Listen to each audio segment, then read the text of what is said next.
እስመ እምተረፈ ልብ ይነብብ አፍ ነው። አፍ የሚናገረው ከልብ ሞልቶ የተረፈውን ነው። ሕዋሳቶቻችን የሚያንጸባርቁት በልባችን የሚዋኘውን ሁከት ነው። ክርስቶስ ለቤተ ክርስቲያን የሰጣት የመጀመሪያው ስጦታዋ የውስጥ ሰላም ይባላል። ያ የውስጥ ሰላም የሚገኘው ምንድን ነው? ከራስ ጋር በመታረቅ ነው። የሚያስታርቀን አንድ ንስሐ ነው። ሌላው ቃል እግዚአብሔር ረሲ ይጎይ እንዘ አልቦ ዘይዴክም። ሰነፍ ማንም ሳያባረረው ራሱ ይሸሻል። ሰላም ሰጠ። ቅዱስ ጳውሎስ ሁልጊዜ መልእክቱን ሲዘጋ የአብ ጸጋ፣ የወልድ ቸርነት፣ የመንፈስ ቅዱስ ሰላም ከእናንተ ጋር ይሁን። ሰላም ቅዱስ ገብርኤል መጥቶ ለእመቤታችን መጀመሪያ የሰጣት ምንድን ነው? ሰላም ነው። ያ ሰላም ነው ለቤተ ክርስቲያን የደረሰ። የሚጸጽተንን ነገር አለመስራት ነው። በሰዎች ላይ ተንኮል አለመስራት፣ ሴራ አለመሸረብ፣ ያ ለእኛ ሰላም ይሰጠናል። መኃልየ መኃልይ ዘሰሎሞን ምዕራፍ 3 ቁጥር 11። መኃልየ መኃልይ ዘሰሎሞን ምዕራፍ 3 ቁጥር 11። ንጉሥ ሰሎሞንን ለማየት ውጡ። መኃልየ ዘሰሎሞን ላይ ነው የሚገኘው። ስለዚህ መጽሐፍ ትንሽ ነገር ልበላችሁና ትምህርቱን እንቀጥላለን ማለት ነው። መኃልየ ዘሰሎሞን የንስሐን ታላቅነት ከሚያሳዩን መጻሕፍት አንዱ ነው። የንስሐ ፍሬ የሆነ መጽሐፍ ነው። ሰሎሞን ከኃጢአት በንስሐ ተመልሶ የደረሰው መጽሐፍ ነው። ንስሐ ሰውን ምን ያህል ለታላቅ ልዕልና እንደምታበቃው ያሳያል። መኃልየ ዘሰሎሞን በጥንት ቤተ ክርስቲያን አስተምህሮ በባለ 50 የሚሰበክ መጽሐፍ ነው። መምህራን በሳምንት ያደረጉ ባለ 50ን መኃልየ ዘሰሎሞንን ለሕዝቡ ያስተምሩታል። እንግዲህ ይህንን ሰሎሞን 700 ሚስቶች 300 ቁባት የነበረው ሰው ነው። በከፍተኛ የዝሙት ኃጢአት ተይዞ ነበረ። መጽሐፈ ነገሥት ቀዳማዊ ምዕራፍ 11 ቁጥር 1 ላይ እንደምንመለከተው ታሪኩን ማለት ነው።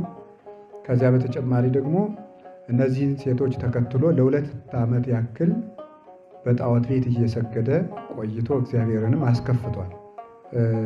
ይህንን ያደረገ ሰው ተመልሶ በሐዲስ ኪዳን የክርስቶስ ሙሽራ ለምትባለው ለአንዲት ንጽሕት ድንግል ለቤተ ክርስቲያን የሚዘመር መዝሙር እስከ መድረስ ድረስ ያደረሰችው ምንድናት? ንስሐ ናት ማለት ነው። ሰሎሞን ይሄ መኃልየ ዘሰሎሞን በባለ 50 የሚዘመር መዝሙር ነው። ሁለተኛ ቤተ ክርስቲያን ክርስቶስ በመጣ ጊዜ የምትዘምረው መዝሙር ነው። ዓለምን ለማሳለፍ ሲመጣ ክርስቶስ በመጣ ጊዜ የሚዘመረው መዝሙር ነው። ታውቃላችሁ አይደል? ቤተ መቅደስ ውስጥ መጋረጃ አለ። ከውጭ የሚከፈት መጋረጃ አለ። ከውስጥ ደግሞ የማይከፈት መጋረጃ አለ። አንድ ወጥ መጋረጃ። በከተማ እንኳን ያው ሁሉም ሰው ያየዋል። እንደዚህ አይነቱ መጋረጃ እየቀረ መጥቷል። መቅደስ ውስጥ አንድ መጋረጃ መንበሩን የሚሰውር አለ እና ከውጭ የተከፈተው መጋረጃ ጌታችን መድኃኒታችን ኢየሱስ ክርስቶስ ይህን ዓለም ለማሳለፍ እስኪመጣ ድረስ እኛ እንድናውቀው የፈቀደልን ምስጢር ነው።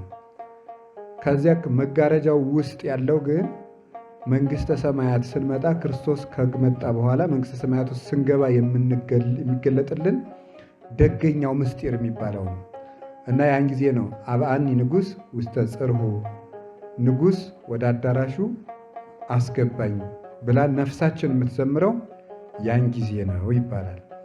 ስለዚህ ሙሽራ ሙሽራይቱን ሞሽሮ ወደ ውስጠኛው የቤቱ ክፍል እንደሚያስገባት ክርስቶስም ሙሽራይቱን የክርስቲያንን ነፍስ ወደ ውስጠኛው ቤቱ የሚያስገባት መንግሥተ ሰማያት ነው ማለት ነው። በዚህ ምክንያት ክርስቶስ ሲመጣ ቤተክርስቲያን የምትዘምረው መዝሙር መኃልየ ዘሰሎሞን ነው ማለት ነው። ስለዚህ የትንሣኤ መዝሙር ነው። የትንሣኤ፣ የምጽአት፣ የደስታ፣ የዘላለም ሕይወት መዝሙር ነው። በባለ 50 እንድንዘምረው ወይም ደግሞ እንድንማማረው የተደረገበት ምክንያት ደግሞ በዓለ 50 የማን ምሳሌ ስለሆነ ነው? የመንግሥተ ሰማያት ምሳሌ ስለሆነ ነው። አሁን ጥር ላይ ጾመ ነቢያትን ገድፈን ምን አለ? ጥርን እንጾማለን እንዴ? አንጾምም። መሀል ላይ ግን የሆኑ ጥልቅ የሚሉ የሆኑ ቀኖች አሉ። እነማን ናቸው? ረቡዕና እሺ፣ ጾመ ሐዋርያትን እንገድፍና ደግሞ ሐምሌ ላይ መሀል ላይ እነማን ብቅ ይላሉ? ዓርብ፣ ረቡዕ ብቅ ይላሉ። ሌላ ጊዜም እንደዚሁ።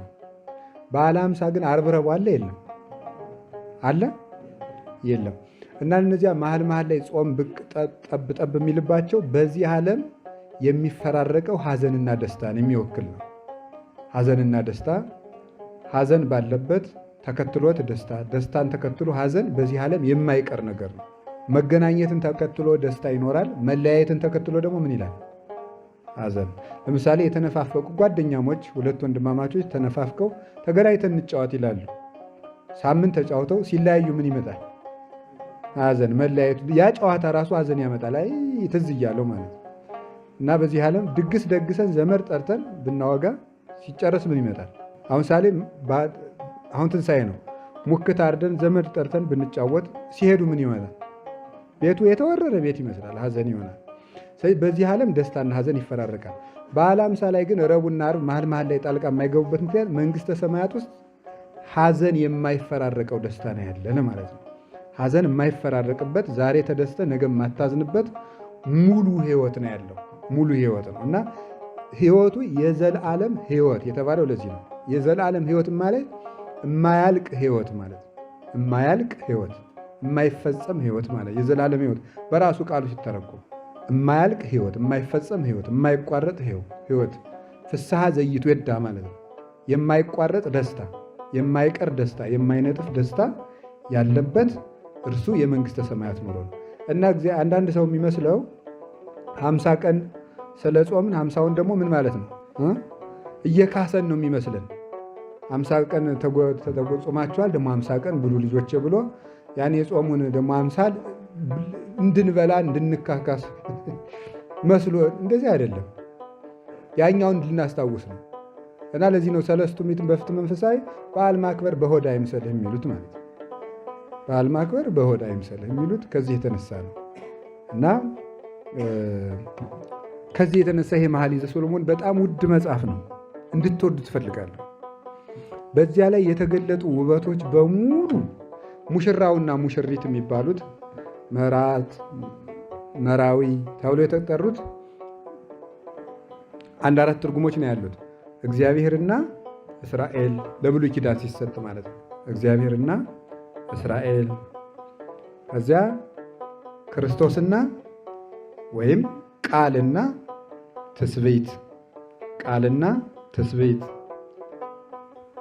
ቃልና እመቤታችን፣ ቃልና ቤተ ክርስቲያን፣ ቃልና የክርስቲያኖች ሰውነት። እነዚህ ናቸው መራዊና መራት በቃ አጠቃላይ የሚወክሉት። የተዘመሩት መዝሙራት ሁሉ ሙሽራዬ ወልድ ሆይ ቃልከ አዳም የተባለ የተዘመረላቸው እነዚህ ሰዎች ናቸው።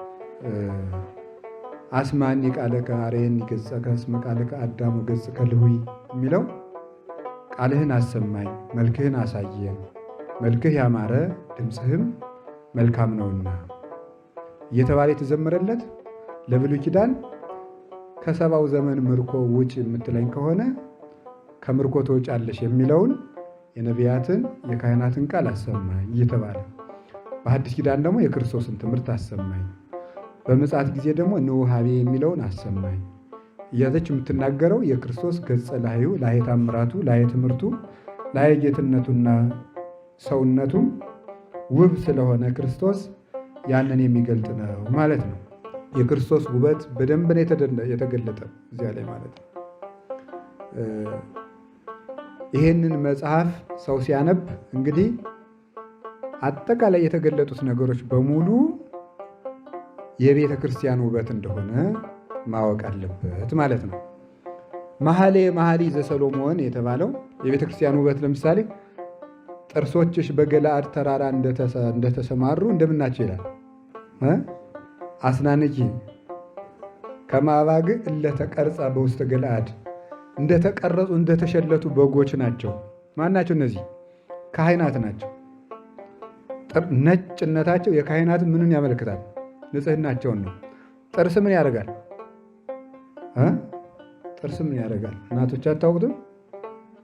ጥርስ እንደሚያደርገው ይቆርጣል አይደል እንዴ? ቆርጦ ይመግባል፣ እንደገና ቆርጦ ይጥላል አይደለም?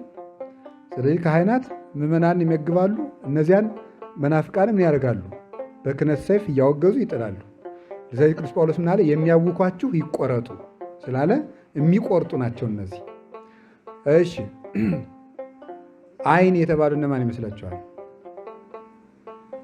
ነቢያት፣ ካህናትን መልሰው።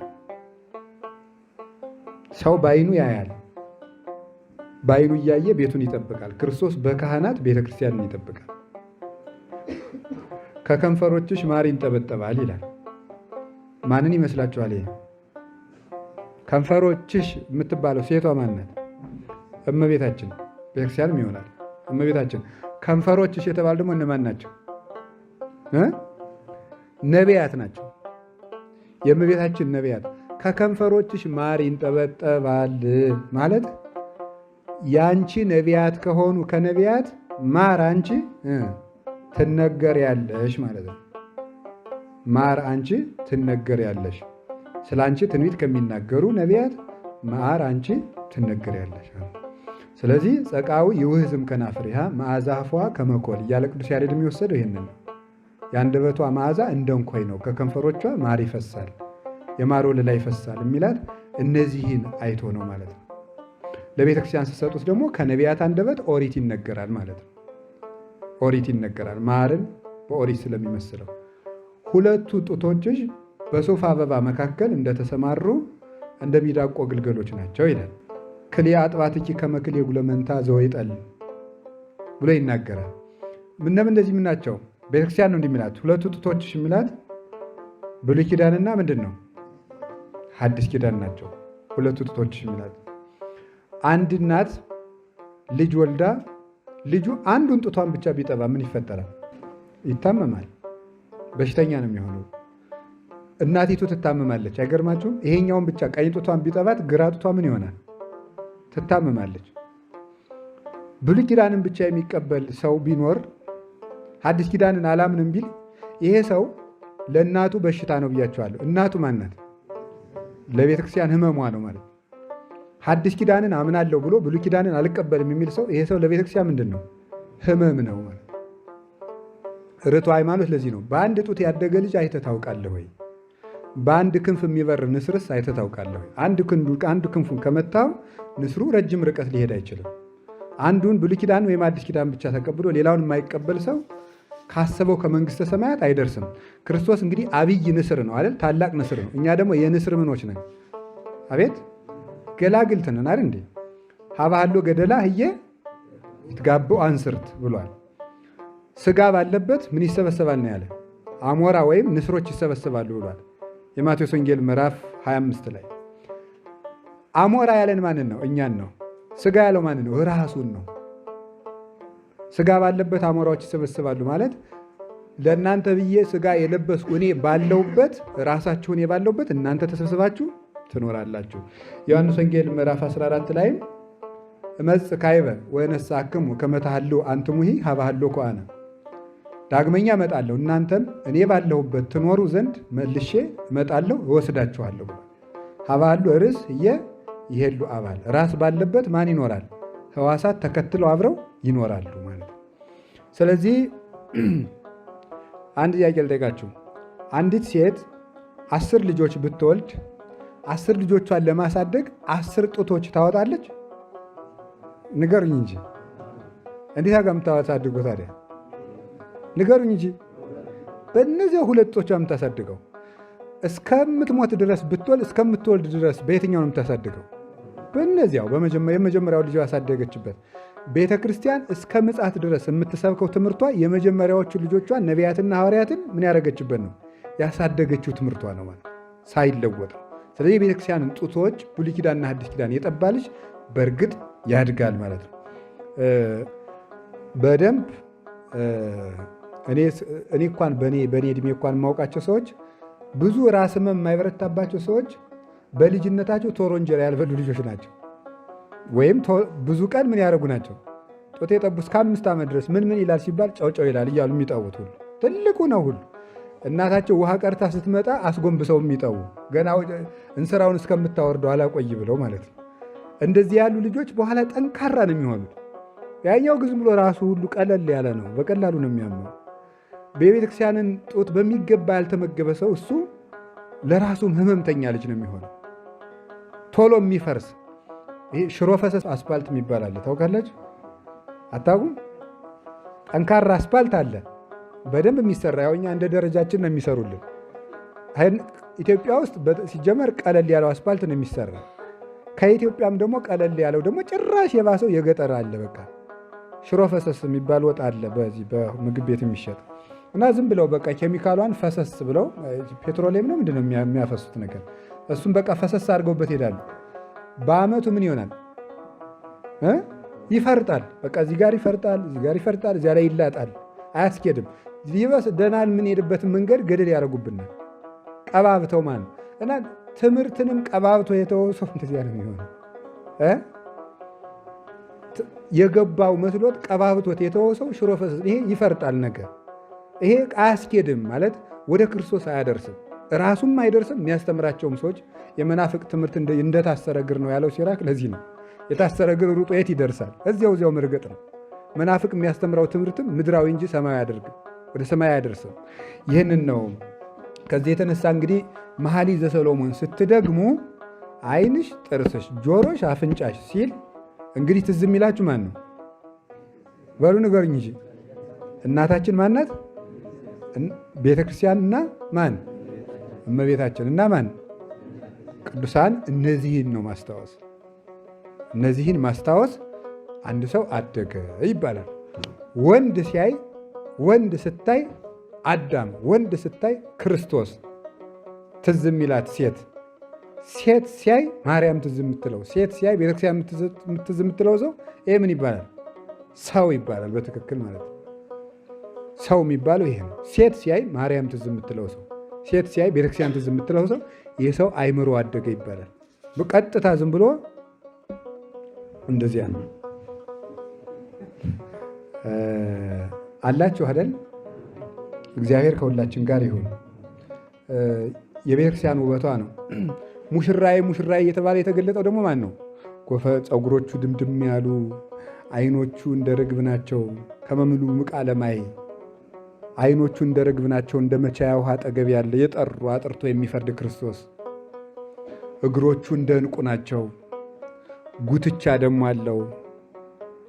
አይኑ ክብር ወውፅ ወዘያው ጸቦ እደኬንያ፣ አንጥረኛ ያልሰራው የጆሮ ጌጥ ያለው ተብሎ ሁሉ ለክርስቶስ ተሰርቶለታል። ባለፈውም ጉባኤ ቤት ላይ ስናገረው ነበር። አንጥረኛ ያልሰራው ጌጥ ያለው ስለ ክርስቶስ ስትናገር ማለት ነው። ቤተ ክርስቲያን ምን ማለት ነው? አንጥረኛ የተባለ ወንድ ወይም ባል ማለት ነው። በወንድ ዘር ያልተገኘ የባህሪ ጌጥ ያለው፣ የባህሪ ክብር ያለው ማለት ነው። የባህሪ ክብር ያለው በዘራ ወራዙት ያልተገኘ በጸጋ ያይደለ የባህሪ ክብር ያለው ተክወ ሞገስም ከናፍሪከ ተብሎ የሚነገርለት ከአንደበቱ ግርማ፣ ሞገስ፣ ጌትነት፣ ጸጋ፣ ድህነት፣ ፈውስ፣ ሀብት፣ ረዴት የሚፈስለት ሳይሰአፍ ሞገሰ ቃል ጣዕመ ነገር የተከናወነለት እርሱ ንዑን ራእዮ ለወልደ መንክራት የሚባልለት ድንቅን የሚያደርግ በታምራት የተገለጠ ድንቅ ሕፃን እሱን ኑ እንየው ብለው ሁሉ የሚጓጉለት እርሱ የክርስቶስ ውበት ነው እዚያ የተገለጠው። ይሄ መጽሐፍ መኃልየ እንግዲህ መኃልየ ዘሰሎሞን ስትደግሙ ንባቡ ዝም ብሎ ውልግድግድ ስለሆነ ያን እያሰባችሁ ነው ዘመር። ያን ስታስቡት በቃ ደስ ይላችኋል በእውነቱ ማለት ነው። ደስ አይልም? እንዲሁ የእግዚአብሔር መንፈስ ቅዱስን መግቦት ተመልከቱት። በጣም ልብ በመስቀል የሚዋደዱ በዓለም ላይ ምንና ምን ናቸው? ወንድና በሉ ንገር እንጂ ሴት ናቸው። ቅዱስ ዳዊት ጓደኛው ዮናታን ምንድን ነው ያለው? ወንድሜ ዮናታን በሴት ፍቅር እወድሃለሁ ነው ያለው። በምን ፍቅር ነው ያለው? ምን ማለት ነው ይሄ? በቃ በጣም እረፍት በሌለው ማለት ነው። በፍጹም በተዋህደ ፍቅር እወድሃለሁ ማለት ነው። ስለዚህ የቤተ ክርስቲያንን ፍቅር አንድ ይውላችሁ። ያ ማለት ክርስቶስ ቤተ ክርስቲያንን የሚወዳት፣ ቤተ ክርስቲያን ስንል የማንን ነፍስ ማለታችን ነው? የእኛን ሰውነት የሚወዳት ባል ሚስቱን በሚወድበት ፍቅር መጠን ነው። ያም ያነሰ ነው ለምሳሌነት እንጂ። ባል ለሚስቱ ምን ያደርጋል? ይሳሳላታል አይደለም እንዴ? ይወዳታል፣ እስኪያገባትም ይቸኩላል፣ ይቀናላታል። አይቀናም? አሁን ባልና ሚስት ቁጭ ብለው ይውላችሁ ሰው ቤት ሄዳችሁ ጥሩ ሚስት ነሽ በእውነቱ ውይ ታድልሃል አይባልም። ማድነቅ ያለብህ ወንድ ከሆንክ ማንን ነው ማድነቅ ያለብህ? ሰውየውን። ጥሩ ባልና ያገኘሽው ብለህ ነው ማድነቅ ያለብህ እንጂ እሷን የምታደንቅ ከሆነ ይሄ ሰውዬ ምን አስበዋል ይላል ሰውየው ማለት ነው። ሴት ከሆነች ደግሞ ማድነቅ ያለበት ውይ ጥሩ ባልና ያገባሽ አይባልም። ማን የሚባለው? ጥሩ ሚስት አግኝተሃል ነው የሚባለው ማለት ነው። እዛ ጣልቃ አልገባህም በሰው ነገር ማለት ነው። ካልሆነ ግን ሚስት በጣም መልካም ናት ማለት እና ምንድን ነው ይላል ማለት ነው። ይቀናል ሰውየው፣ እንዲቀና ነው የምታደርገው። ይሄ ራሱ እኮ አኗኗር ዘዴ ነው። ይኸውላችሁ አሁን የምነግራችሁ ምንድን ነው፣ ባል ለሚስቱ ምን ያደርጋል? ይወዳታል፣ እስኪያገባት ይቸኩላል። ክርስቶስ የማንኛውም ሰው ነፍስ ሰውነት የእሱ ሙሽራ እስከምትሆን ድረስ ይፈጥናል። የማንኛውም ሰው በነገራችሁ ላይ ዮሐንስ ወንጌል ምዕራፍ 4 ላይ ዮሐንስ ወንጌል ምዕራፍ 19 ላይ ተጠማሁ ያለው ምንድን ነው? ክርስቶስ የሰውን መዳን ነው አይደል እንዴ? የሰውን መዳን ነው ተጠማ ያለው። ስለዚህ ነበረ የሚርበውስ ምንድን ነው? አቤት ታውቃላችሁ አይደል? ያችን ሴት ውሃ ስጪ ብሏት መጨረሻ ላይ እኮ ካመነች በኋላ ውሃ ሰጥተዋለች። ለምንድን ያልሰጠችው? ሲጠማ የነበረ የእሷን መመለስ ስለሆነ ነው እንጂ ውሃ አልተቀበለም። ለምኖ ሲያበቃ አልተቀበለም መጨረሻ ላይ። ከዛ ደቀ መዛሙርቱ እንጀራ ብላ ሲሉት ምንድን ነው ያለው? እናንተ የማታውቁት መብል አለኝ አለ። ሌላ ሰው አምጥቶልን ነው ወይስ ያች ሴት አምጥታለት ሲሆን ሲሉ ምንድን ነው የመለሰላቸው? መብልየሰ ገቢረ ፈቃዱ ላዌ፣ የኔ ፈቃድ የኔ መብል የአባቴን ፈቃድ መፈጸም ነው አለ። የአባቱ ፈቃድ ምንድን ነው? የሰው መዳን ነው። በዕለተ ዓርብም ተጠማሁ ያለው የሰውን መዳን ነበረ እና በከመ ይጎጉ ጽሙ ለሰተየ ማይ ከማሁ ይጎጉ ክርስቶስ ለምሕረት ወለሳይል። የተጠማ ሰው ውሃን ሊጠጣ የሚቸኩልን ያህል ክርስቶስ ለሰው ምሕረትን ሊሰጥ እንዲህ ይቸኩላል ያለው አባ ጊዮርጊስ። ስለዚህ ነው እንዲህ ይቸኩላል። የተጠማ ሰው ውሃውን አግኝቶ ሊጠጣ በሚቸኩልበት ፍጥነት ክርስቶስ ለሰው ምሕረት ሊሰጥ እንደዚህ ይቸኩላል እና መኃልየ ሰሎሞን ላይም ሲነገር ወልድ ሆይ መጻን ዘይቀንጽ ማእከለ አድባር ወያንበሰብስ በዲበ አውግር ተብሎ የተነገረለት ለዚህ ነው።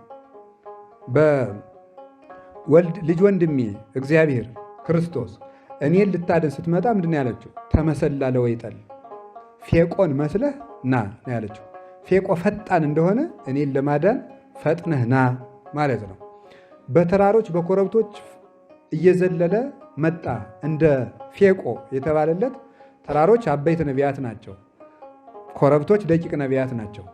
በዚያ ላይ እየዘለለ እየፈጠነ መጣ ማለት በአበይት ነቢያትም በደቂቅ ነቢያትም በአይምሯቸው ሲያድር በሱባያቸው ሲቆጠር በትንቢታቸው ሲነገር ክርስቶስ አዳም ከነልጆቹ ያንን ቀን ከሚጠብቅበት ተስፋ በበለጠ ፍጥነት እሱ ራሱ ይፈልገው ነበር ሰው መሆኑ።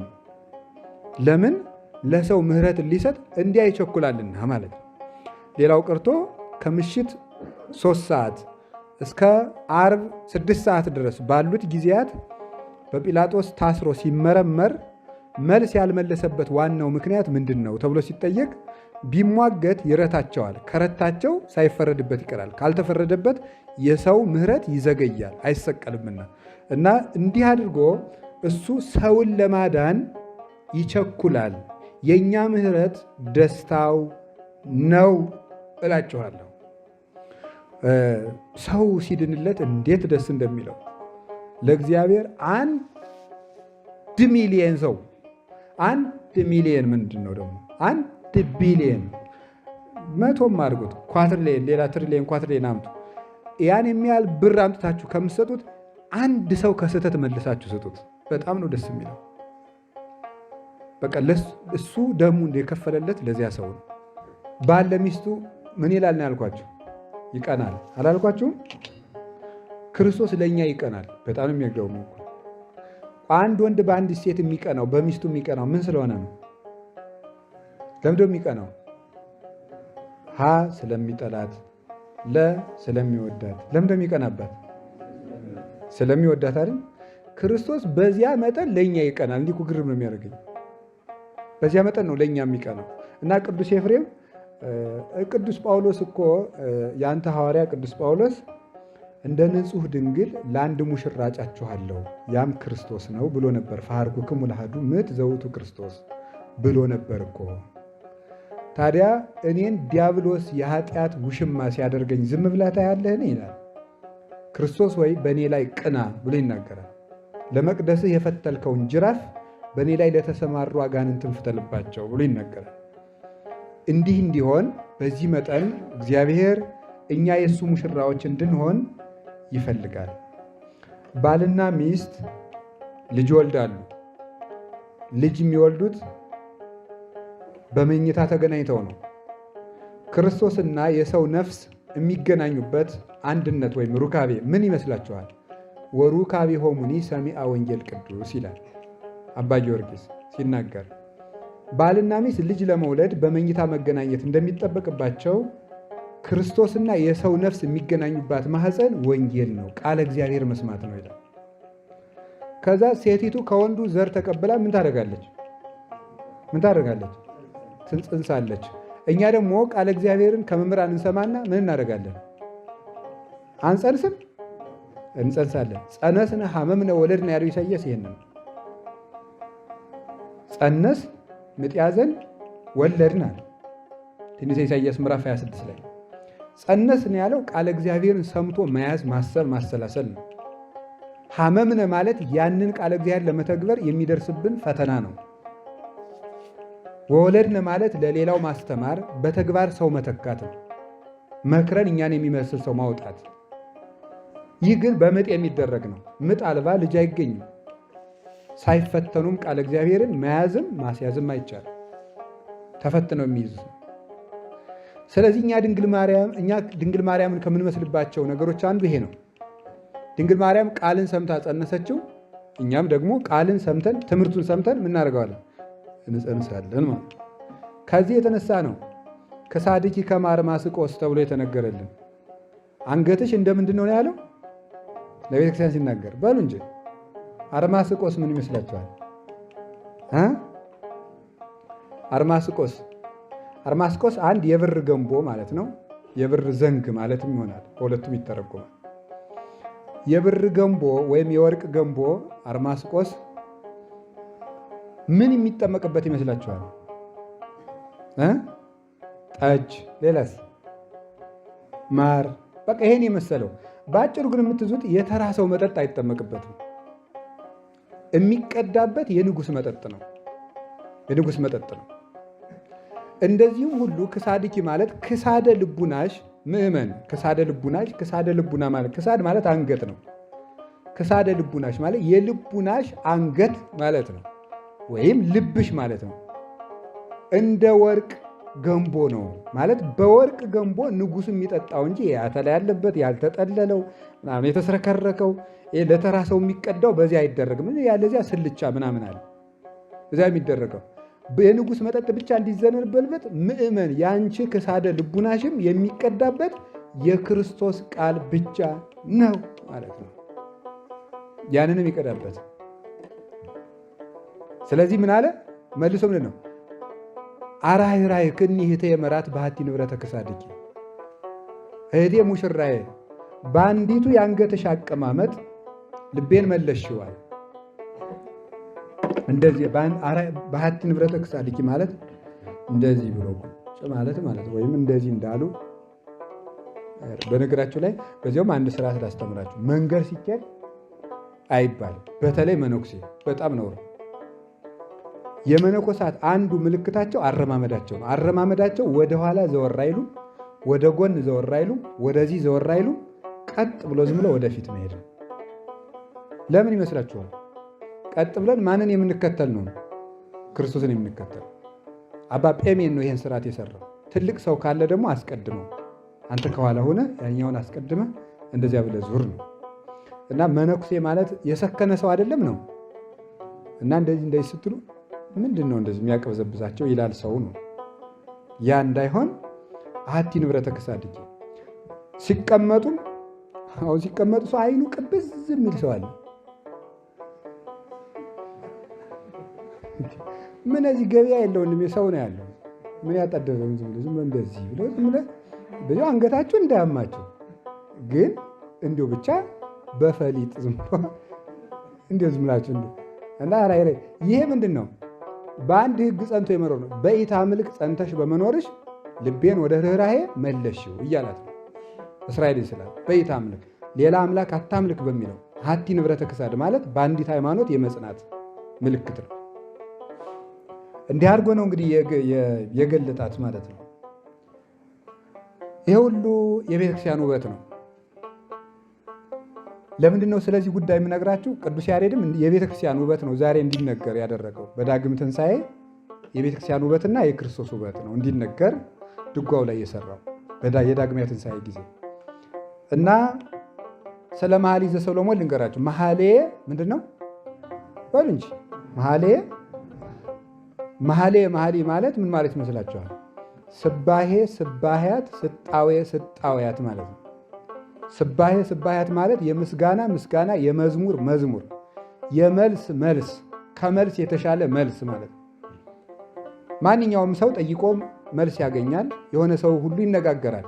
ቤተ ክርስቲያን ለክርስቶስ የምታቀርበው ጥያቄ ከጥያቄ ሁሉ የበለጠ ነው። ክርስቶስ ለቤተ ክርስቲያን የሚያቀርበው ጥያቄ ከጥያቄ የበለጠ ነው። ወይም ቤተ ክርስቲያን ክርስቶስን የምትጠራበት አጠራር ከመጥራት ሁሉ የበለጠ ነው። ክርስቶስ ቤተ ክርስቲያን የሚጠራበት አጠራር ከመጥራት ሁሉ የበለጠ ነው።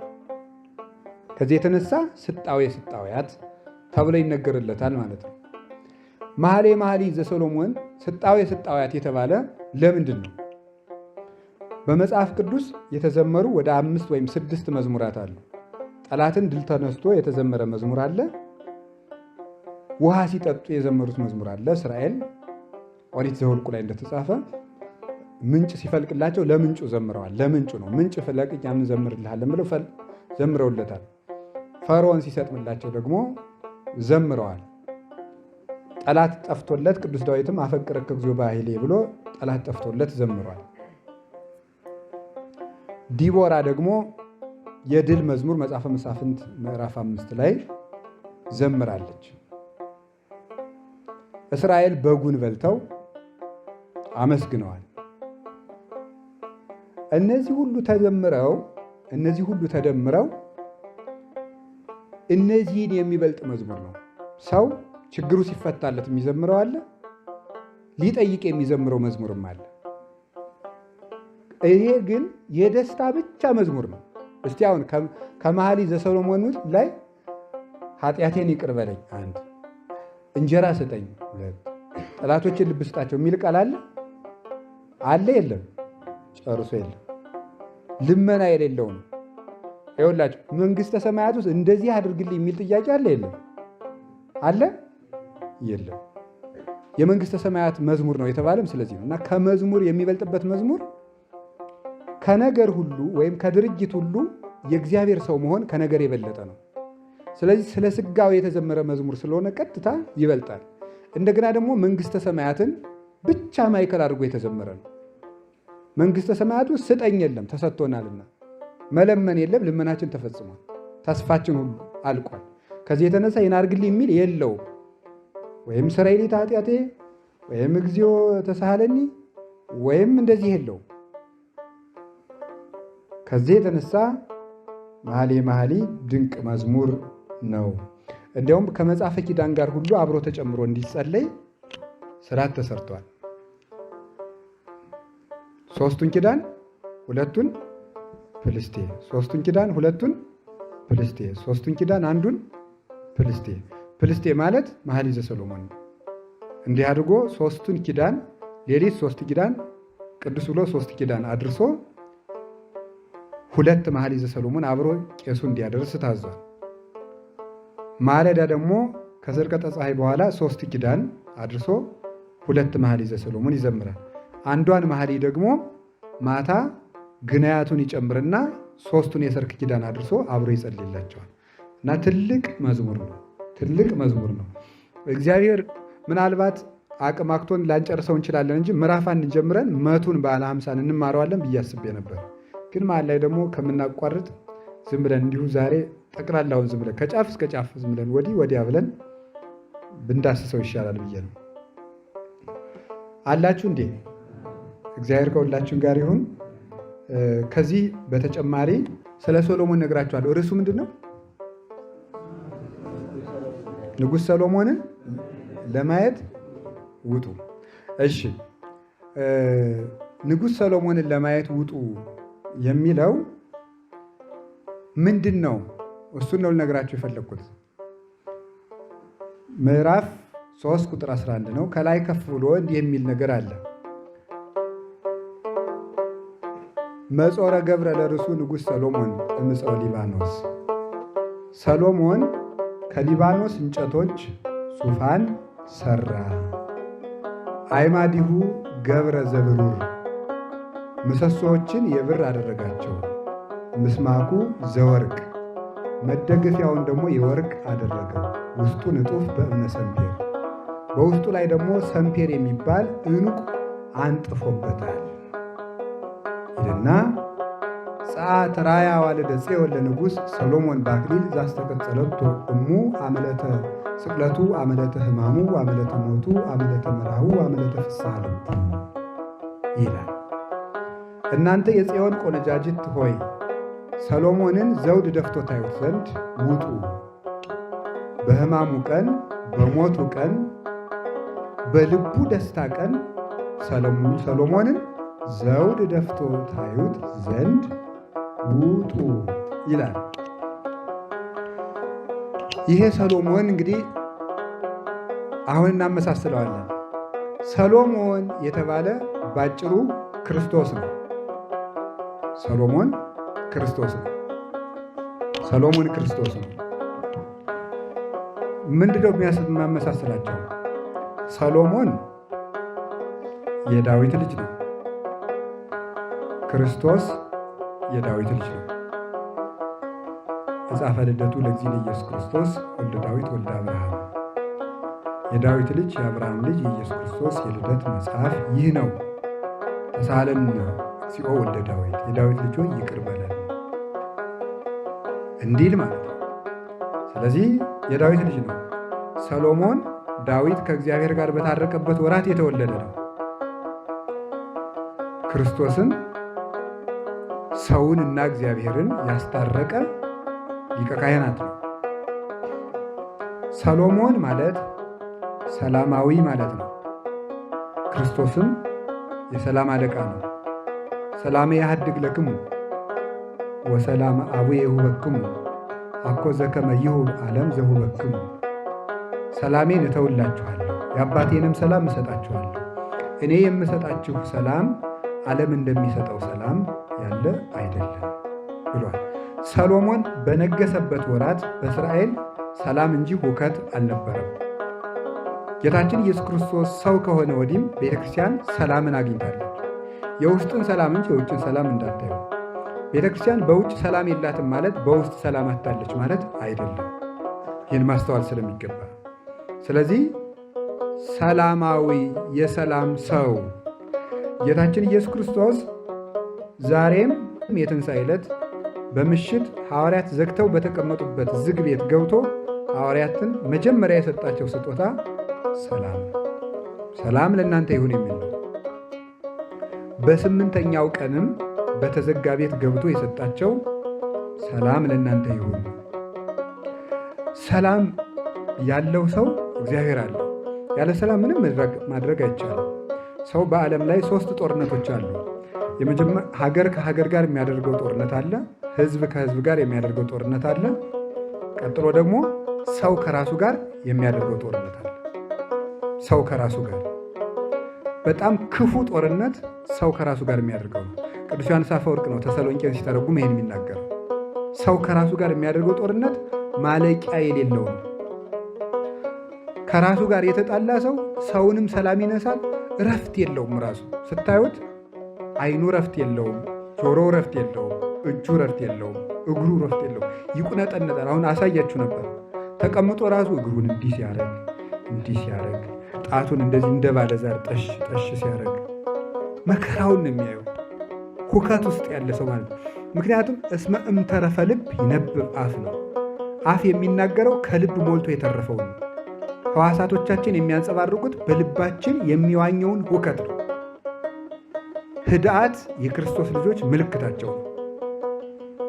አይቸኩሉ፣ መከራም አያናውጣቸውም። ሰዎችን የምትለኩበት ሁለት ነገር ነው አይደል? አንደኛው ደስ ሲላቸው ማየት ነው። ደስ ሲላቸው ጭንቅላታቸው ነው ዕቃ እየደፉ በሚሮጥ።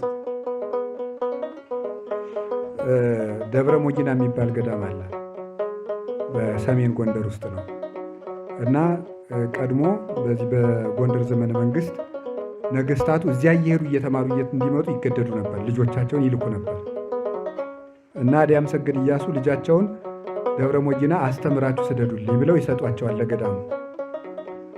እዛ ልጁን አስተምረው ዳዊት ቃለ እግዚአብሔር ሥርዓተ ቤተክርስቲያን አስተምረው ሸኙ። ከከተማው ሲመጣ ሰውየው ንጉሱን አባቱን ሲያይ ናፍቀውታል። ሮጬ አባቴን እስማለሁ ሲል ዕቃ ደፋ። ምንድን ነው ያስተማራችሁ? ዳዊት አስተምረነዋል፣ መጽሐፍ አስተምረነዋል፣ ስርዓት አስተምረነዋል አሉት። አረማመድ ካላስተማራችሁ ትዕቢት ነው ያስተማራችሁት።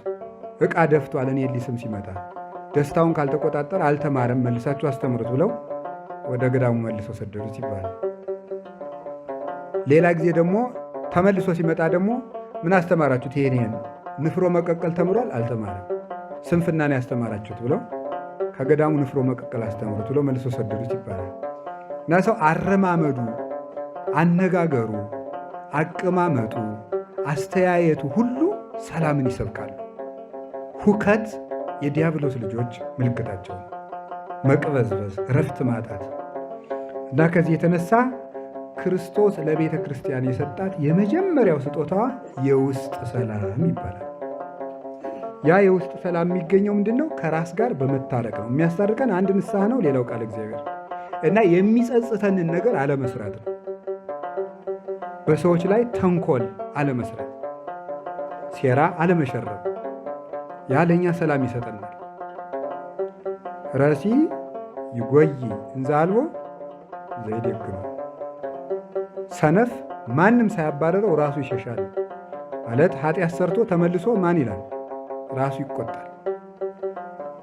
እንዲሁም በሕግ ትምህርት ቤትም ይማሩታል። በነገራችሁ ላይ ፖሊሶች መረጃ ሲሰበስቡ ሌባውን ከሚያውቁበት መንገድ አንዱ ፍርሃቱ ነው።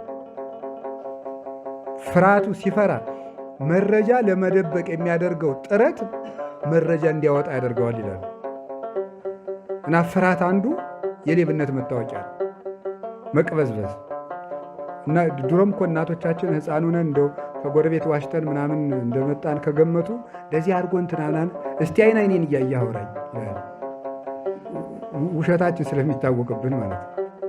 ስለዚህ ሰላም ሰጠ። ቅዱስ ጳውሎስ ሁልጊዜ መልእክቱን ሲዘጋ የአብ ጸጋ፣ የወልድ ቸርነት፣ የመንፈስ ቅዱስ ሰላም ከእናንተ ጋር ይሁን። ሰላም ቅዱስ ገብርኤል መጥቶ ለእመቤታችን መጀመሪያ የሰጣት ምንድን ነው? ሰላም ነው። ያ ሰላም ነው ለቤተ ክርስቲያን የደረሳት። ያንን ሰላም በምን ያገኙታል?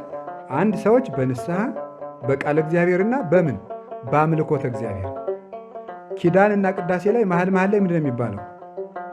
ሰላም ለኩልክሙ መልሱ እንጂ እናንተ ምስለ መንፈስ ቅን ይደጋግሟል። ተመልከቱ። በየቃል እግዚአብሔር በየሊጦኑ በየመስተውቁ መሃል ሰላም ለኩልክሙ ሰላም ለኩልክሙ ይለናል። ጳውሎስ መልእክት ተነቦ ሲመለስ ሰላም ለኩልክሙ ይለናል። አሃዱ ብሎ ሰላም ለኩልክሙ ይለናል። ከሐዋርያት መልእክት አንድ ተነቦ ሰላም ለኩልክሙ፣ ግብረ ሐዋርያት ተነቦ ሰላም ለኩልክሙ፣ ወንጌል አንቦ ሲመለስ ሰላም ለኩልክሙ። እንግዲህ ቅዳሴው ውስጥ ራሱ ሲጀመር የምናስቀድሰው ሰላም ለማግኘት ነው። ራሱ ሙሉ ቅዳሴው ሰላም ነው። ግን መሀል ላይም ቢሆን ሰው በአይምሮ ሁከት በምኞቱ ቂምን በማስታወቅ ትናንትን በመተረክ ለነገ በመስጋት የልብ ሰላም ሊያጣ ስለሚችል ካህኑ ያንን ሰላም እንዳያጣ ደጋግሞ ይለምንለታል ነው። እና ይህን ሰላም ለማግኘት ነው። ይህን ሰላም ስናገኝ ነው ምን ምንለው ፍርሃት የሚርቅልን። በጣም ጥረት ይፈልጋል። እግዚአብሔርን መለመን ይፈልጋል። አንድ ሰው ኦርቶዶክስን ሸምድዶ ስላወቃት ሰማዕት ሊሆን አይችልም። ሰላም ካልተሰጠው ይፈራል። ጠዋትም ስል ነበር የቅዱስ ቂርቆስን ሰላም ታስታውሳላችሁ አይደለም? ከንጉሱ ፊት ሂዶ እንዴት ሰላም ያለህ ልጅ ነህ አለው።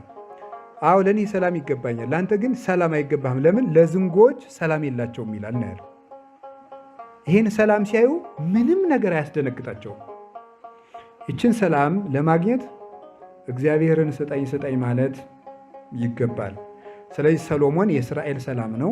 እስራኤል ማለት የእግዚአብሔር ሕዝብ ማለት ነው። ክርስቶስ ደግሞ የእስራኤል ዘነፍስ ሰላም ነው። የቤተ ክርስቲያን ሰላሟ ነው። ለዚህ ነው ቅዱስ ጳውሎስ ውእቱ ሰላምነ ያለ ኤፌሶን ምዕራፍ 4 ላይ ሲናገር እርሱ ሰላማችን ነው ያለው። ለዚህ ነው እርሱ ሰላማችን ነው። ሰሎሞን የእስራኤል ንጉሥ ነው። ክርስቶስ የቤተ ክርስቲያን ንጉሥ ነው። የቤተ ክርስቲያን ንጉሥ ነው። ሰሎሞን መንግስቱን ከዳዊት ነው የወረሰ። ክርስቶስ የነገሰ በዳዊት ዙፋን ነው።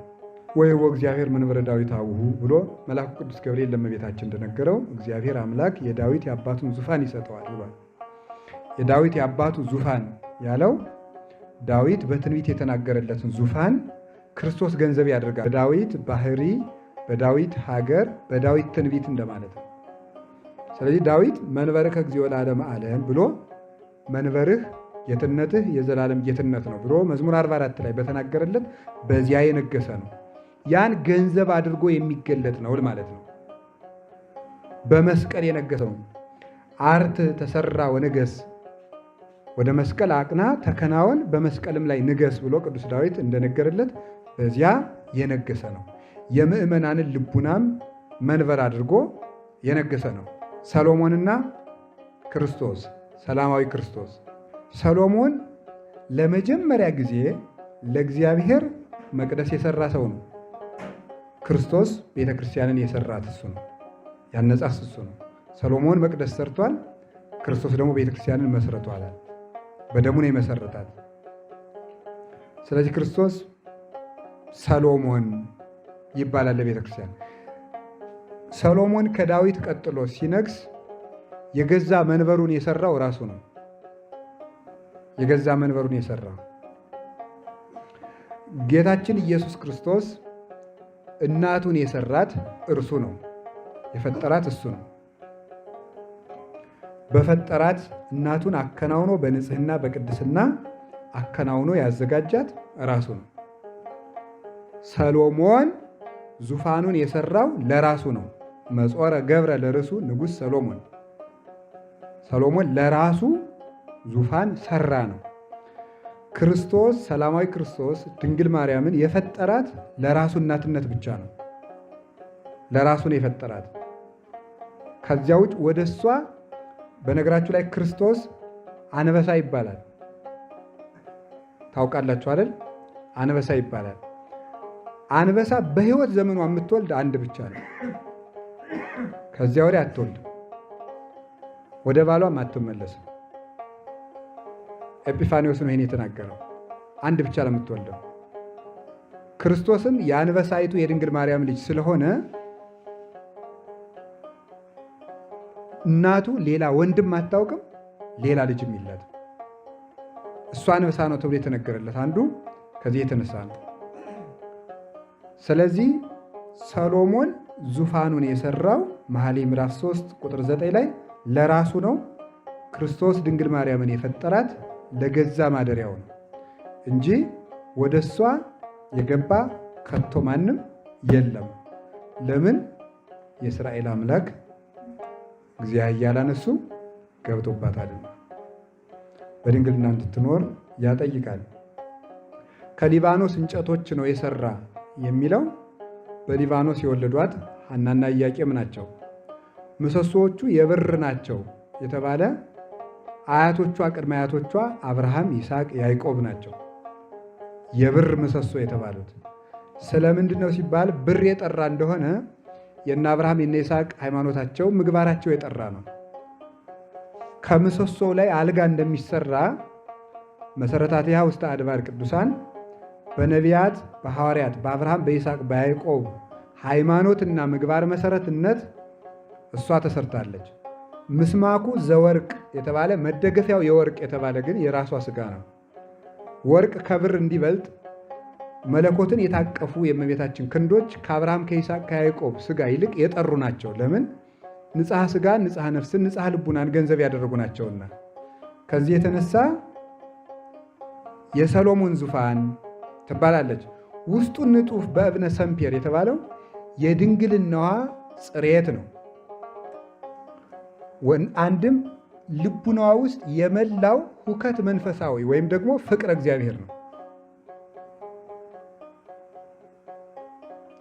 ፍቅርኪ ሰምፔር ለዘይቀርቦ ይስህቦ ያለ አባ ጊዮርጊስ በሰዓታቱ ለዚህ ነው። ሰምፔር የሚባለው ዕንቁ ከሌሎች ዕንቁዎች ተለይቶ ብረት የመሳብ ጠባይ ያለው ይስባል። እመቤታችን እግዚአብሔርንም የሳበ መላእክትንም የሳበ የሰው ልጆችን ሁሉ ወደ እሷ የሚስብ ፍቅር አላት። ያንን ነው ሰምፔር ያለው። መንበሩ ዘሜላት ያለው ወይም ደግሞ በውስጡ ላይ ሐር መጎናጸፊያ ተጎናጽፏል። የሐር መገረጃ ያለው እስመ ከመሜላት ፍቱል ፈትለ ሥጋኪ ዘከልሎ ለወልደ እጓለ እመሕያው ወልደ እጓለ እመሕያው ክርስቶስን 9 ወር ከ5 ቀን የሰወረ የአንቺ ሥጋ እንደ ሐር መጋረጃ ንጹሕ ነው ይላል። እርሱ ክርስቶስ በመንጦላዕተ ሥጋ በእሷ በእመቤታችን ተሰውሮ 9 ወር ከ5 ቀን ኖሯልና የሐር መጋረጃ የተባለለት እርሱ ነው ማለት ነው። በዚህ ዙፋኑ ላይ ሰሎሞን ይታያል። በዚች እንዲህ አድርጎ በሰራት በእመቤታችን ላይ ክርስቶስ ተገለጠ፣ ሰው ሆነ። ፈቂዶ ይፈውስ ትትምደሰብ ተገምረ በማኅፀነ ድንግል ተሃቢዮ ለኩሉ ኃይል ለበሰማያት ማኅደር። የሰው ወገን ባሕርየ ሰብን ነገደ ሰብን ላድን ብሎ በሰማይ ካሉ መላእክት ተሰውሮ በድንግል ማርያም ማኅፀን ተወሰነ የተባለልህ ለዚህ ነው። ስለዚህ እሷ ወሰነችው፣ ሰወረችውም፣ በእሷም ደግሞ ተገለጠ። ዛሬ ክርስቶስ የታየበት ቀን ነው። ስለዚህ አሁን እንዲሁላ አምራ የተሰራች የሰሎሞን መንበር ድንግል ማርያም ናት። ከሰሎሞን ፍርድ የሚሻ ሁሉ ሰሎሞን ወደ ተቀመጠበት መንበር ይሄዳል። ከእግዚአብሔር ፍርድ የሚፈልግ ሁሉ ወደ እመቤታችን ይሄዳል። በእርሷም በኩል የክርስቶስን ጌትነቱን ፍርዱን ያገኛል፣ ራእዩን ያገኛል። ይሄንን የሚገልጥልን ነው። የጽዮን ቆነጃጅት ማለት ጽዮን የተባለች ቤተክርስቲያን፣ የቤተክርስቲያን ልጆች ምዕመናን ክርስቶስን በእናቱ እቅፍ ለማየት ወደ እናቱ ውጡ ማለት ነው። ሁለተኛው ግን እንደዚህ ብላ የተሰራቸው ቤተክርስቲያን ናት። የሊባኖስ እንጨቶች እንደዚህ ማለት ጻድቃን ናቸው። የሊባኖስ እንጨቶች ሊባኖስ የሚለው ብዙ ጊዜ ደጋ ነው። ከእስራኤል ከቦታው አንጻር ሲታይ ደጋ ነው እና ያ የደጋ ዛፍ ደግሞ በጻድቃን ነው የሚመሰለው። የሊባኖስ እንጨቶች ሰሎሞን በሊባኖስ እንጨቶች ቤቱን ሰራ ማለት በጻድቃን በደጋጎች ሃይማኖትና ምግባር ቤተክርስቲያንን አስጊጦ ሰራት። መሰረቶቿን ነቢያት ሐዋርያትን የወርቅ አደረገ። የምትመካበትን የእሱን ሥጋ ንጹሕ አደረገ። በመንፈስ ቅዱስም ጋረዳት፣ ጠበቃት። ለዚህ ነው እንግዲህ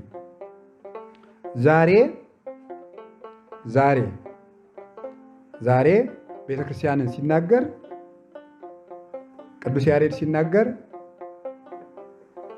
ሆረታትኪ ዘበስን አስናንኪ ቢረሌ ክሳድኪ ከማርማስቆስ የዳግሚያ ትንሣኤ ድጓ ነው። እንዲህ እያደረገ የሚገልጣት ቤተክርስቲያንን ነው። እንደዚህ አድርጎ ክርስቶስ በቤተክርስቲያን ላይ ነግሶ ይኖራል። በቤተክርስቲያን ላይ የነገሰውን ክርስቶስ ለማየት ውጡ ማለት ነው። ይሄ ውበት ያላት ለልደት ሲሰጥ ድንግል ማርያም ናት። ከስቅለት በኋላ ለትንሣኤው ደግሞ ስናድለው ደግሞ ቤተክርስቲያን ናት። ይህ ሁሉ ጌጧ የመንፈስ ቅዱስ ጌጥ ነው። ለምንድን ነው ዛሬ ስለ ክርስቶስ ንጉስነት የምንናገረው? ለምን ይመስላችኋል? ዛሬ በዳግሚያ ትንሣኤ ግብረ ዘወሀብከኒ ፈጸምኩ የተባለበት ቀን ነው። ቃለ እግዚአብሔሩ መጨረሻ ላይ የሚደመደመው በዚህ ነው። ለምንድን ነው ሲባል ክርስቶስ ለቤተ ክርስቲያን ንጉሥነቱን አስረድቶ የጨረሰ ዛሬ ነው። አንድ ሐሳብ ላልጣላችሁ። ቶማስን ዛሬ ምንድን ነው ያለው? በተዘጋ ቤት ገባ። ምን ባለቤት ነው ያልኳችሁ? አቤት፣ በተዘጋ ቤት ገባ። በተዘጋ ቤት ገብቶ እጆቼን እግሮቼን እይ ዳሰህ እይ አለው። እጆቼን እግሮቼን ዳሰህ እይ። ልብ በሉ። እጆቼን እግሮቼን ዳሰህ እይ። ዳሰሰና አየ። ምን አለ? እግዚእየ ወአምላኬ፣ ጌታዬና ምን ያለ አምላኬ ያለው ፈጣሪ ያለው። ጌታዬ ማለት ንጉሥ ማለት ነው። እጆቼና እግሮች የሚለው ንጉሥነቱን ይገልጣል። በተዘጋ ቤት መግባቱ ንጉሥነቱን ይገልጥለታል። አንድ ሐሳብ ላስታውሳችሁ። የቅዱስ ዳዊት መዝሙር 21 ላይ ያለ ኃይለ ቃል ነው። ቀነውኒ እደውየ ወእገሬ ወሆለቁ ኩሉ አይጽምቴ የሚለውን እጆቼን እግሮቼን ቸነከሩ ይላል። ልብ በሉ። እጆቼን ቸነከሩ። እንደዚህ የሚል ማን ነው? ቅዱስ ዳዊት ነው። አይዟቸው አትፍዘዙ። እኔ እኮ አጥንት ለመቆርጠም ደርሳችኋል ብዬ ነው እንደዚህ ያለ ዝም የሚያናውስ ትምህርት ማስተምራችሁ እንጂ ዝም ብዬ ታሪክ ያላት ወጥ የምትል ትምህርት ማስተማር ይቻላል። ታሪክ ያላት አባ እንትና የሚባል በእንተን ገዳም ነበረ። አምን እንቀጥል እንደ ወደዚህ አለን። እሺ፣ ለማንኛውም መሰረታዊ የቤተክርስቲያን ትምህርት የምትይዙ እንደዚህ ሲሆን ነው ማለት ነው። እጆቼንና እግሮቼን ቸነከሩኝ። ልብ ብላችሁ ስሙ። ቅዱስ ዳዊት እጆቼንና እግሮቼን ቸነከሩኝ ብሎ በተናገረ ጊዜ ዳዊት የእስራኤል ንጉሥ ነበር። እንዳትረሱ ይሄንን። እጆቼን እግሮቼን ቸነከሩኝ ሲል ዳዊት የማን ንጉሥ ነው? የማን ንጉሥ ነው? የእስራኤል ንጉሥ። እጆቼን እግሮቼን ቸነከሩኝ እያለ ራሱ ምንድን ነው? እያለ ምንድን ነው? ንጉሥ ነው። ክርስቶስ እጆቹን እግሮቹን ተቸንክሮ ምንድን ነው? ንጉሥ ነው። ተሰቅሎ ራሱ ንጉሥ ነው። ዳዊት እጆቼን እግሮቼን ቸነከሩ ጠላቶቼ የሚለው ለሰም ሲወሰድ በሐዘን እጁን እግሩን የተቸነከረ ሰው እንዳይንቀሳቀስ እንዲያደርግ በሐዘን ችንካር የወጉትን የነ ሳኦልን የነ አቤሴሎምን ሐዘን እንዲሁ የሚናገረው በሐዘን ስለቸነከሩ ስለወጉት ያን የሚናገረው ለሰም ሲናገር ግን እንዲያ ብሎ ራሱ ግን ንጉሥ ነው። እያዘነ እያለቀሰ ስለ ጠላቶቹ መከራ እያለቀሰ ግን ንጉሥ ነው። ክርስቶስ ተሰቅሎ ሳለ ንጉሥ ነው። እጁን በምስማር ተወግቶ እግሩን በምስማር ተወግቶ ደረቱን ተቸንክሮ ራሱ ንጉሥ ነበረ። በእነዚህ ሁሉ ችግሮች መሃል ንጉሥ ነው።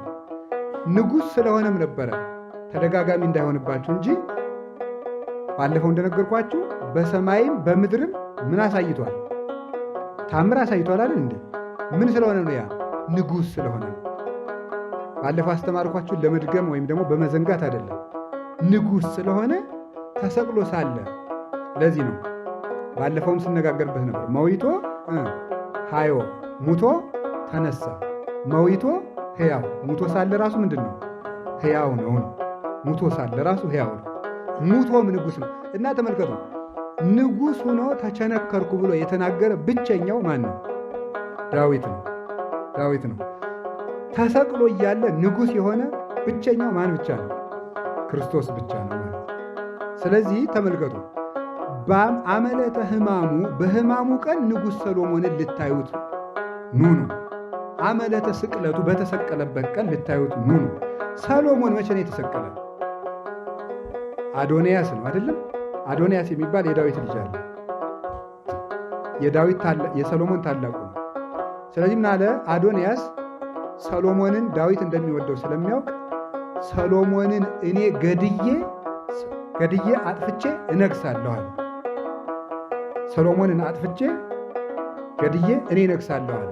ልብ ብላችሁ ስሙ። ታዲያ እንደዚህ ባለ ጊዜ በአዶንያስ ልቡና ሰሎሞን ምን ሆኗል? ሞቷል፣ ገሎታል። በልቡሱ ገሎ ጨርሷል። በአዶንያስ ልቡና ሰሎሞን ሙቷል። ይገርማችኋል። በአዶንያስ ልቡና ሰሎሞን ሞቶ ግን በዚያው ቅጽበት ሰሎሞን ምንድን ነው? ንጉሥ ነው። ንጉሥ ነው። ልብ ብላችሁ ስሙ። አሁን ወደ ክርስቶስ አምጡልኝ። አዶንያስ ሰሎሞንን ገድያለሁ ብሎ እየተደሰተ ሰሎሞን ደግሞ ነግሶ ምን እያደረገ ነው? አመለተ ፍስሐ ልቡ ደስ እያለው እሱ ደግሞ ማለት ነው። እዚህ ተሹሞ አልሰማም። አጀር ይዘ አብራ ቅዳ እያለ ነው።